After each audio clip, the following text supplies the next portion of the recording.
Olá, eu sou o Curtius e você está no Cult Books.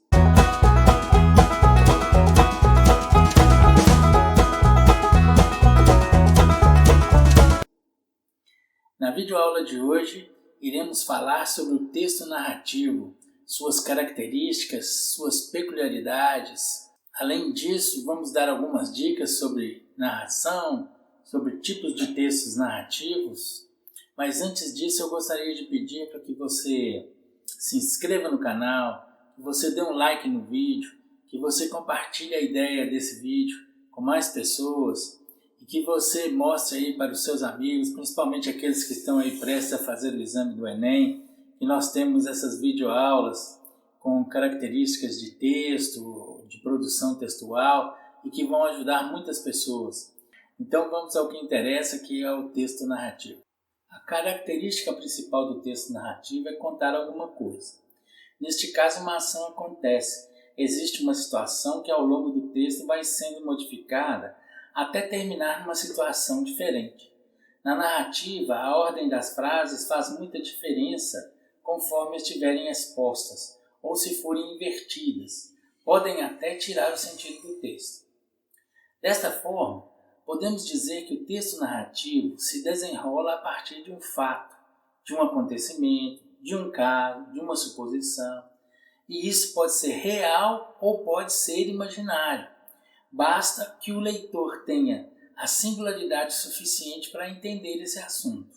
Numa narração tradicional, existe um fato que origina a trama e que se encerra com um final muitas vezes surpreendente.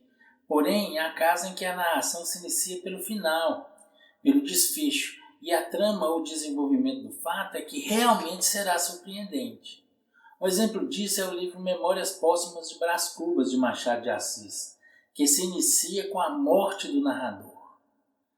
O narrador é diferente do autor, não podemos confundir isso. O narrador é um personagem constituído pelo autor para narrar ou contar a história. Assim dizemos que o narrador participa do enredo ou da trama. Porém, há três tipos de narrador. O narrador em primeira pessoa ou narrador personagem, quando o personagem que vive a história é o mesmo que a conta. Se você quer que o leitor se sinta na pele do personagem, essa é a melhor maneira de escrever um texto.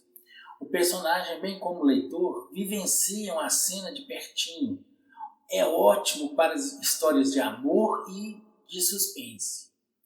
Nós temos também o narrador em segunda pessoa, o narrador metafísico, aquele que transcende.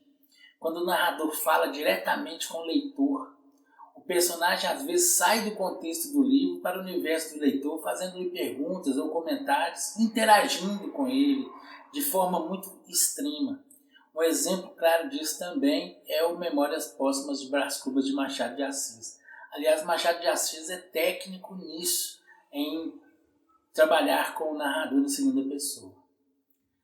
E o último dos narradores é o narrador em terceira pessoa ou narrador observador. É o narrador mais comum. O narrador não é personagem da trama que narra. Só observa, descreve o ambiente e as cenas de ação, mantendo o leitor distante das personagens, apenas observando o que acontece. É muito comum, por exemplo, em livros sobre mitologia, Bíblia, por exemplo. O narrador também pode ser onisciente, porque ele sabe de todos os fatos, onipresente, porque está em todos os lugares, e onipotente, porque ele pode alterar fatos, ações, incluir personagens. A gente costuma dizer que o narrador é como se fosse um deus, né? Ele tem essas três funcionalidades. E os principais elementos de uma narrativa são o enredo ou a trama, né? O que envolve, os fatos que se desenrolam durante a narrativa. Toda a história tem uma introdução na qual o autor apresenta a ideia principal, os personagens, o cenário, um desenvolvimento no qual o autor detalha a ideia principal e o desfecho ou a conclusão da narrativa. Na narração também nós temos o tempo cronológico, que é o tempo exterior, ele é marcado como se fosse um relógio.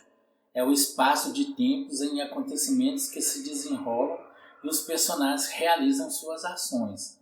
E nós temos também o tempo psicológico, a narrativa psicológica ou interior, que não pode ser medida pelo tempo cronológico, pois se refere à vivência dos personagens e o seu mundo interior, e o espaço onde os acontecimentos se desenrolam.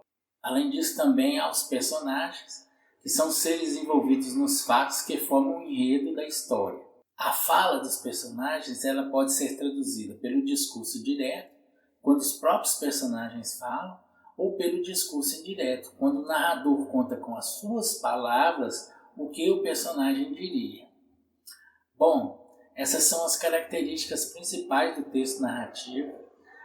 Vale lembrar que o texto narrativo, como os outros textos, ele precisa de um título. O texto narrativo precisa de ter pelo menos 3 parágrafos, onde se apresenta o início, o desenvolvimento e a conclusão. E o texto narrativo ele precisa ter sentido. O mais importante numa produção textual é que ela contenha sentido.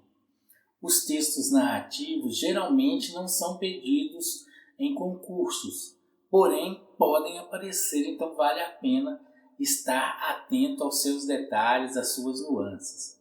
Eu vou ficando por aqui e peço a todos vocês que se inscrevam no canal, que deixem um like no vídeo e que compartilhem com seus amigos a ideia, essa proposta de possibilidades de entendimento da língua portuguesa, de dicas e técnicas para se escrever. Eu fico por aqui e um grande abraço a todos.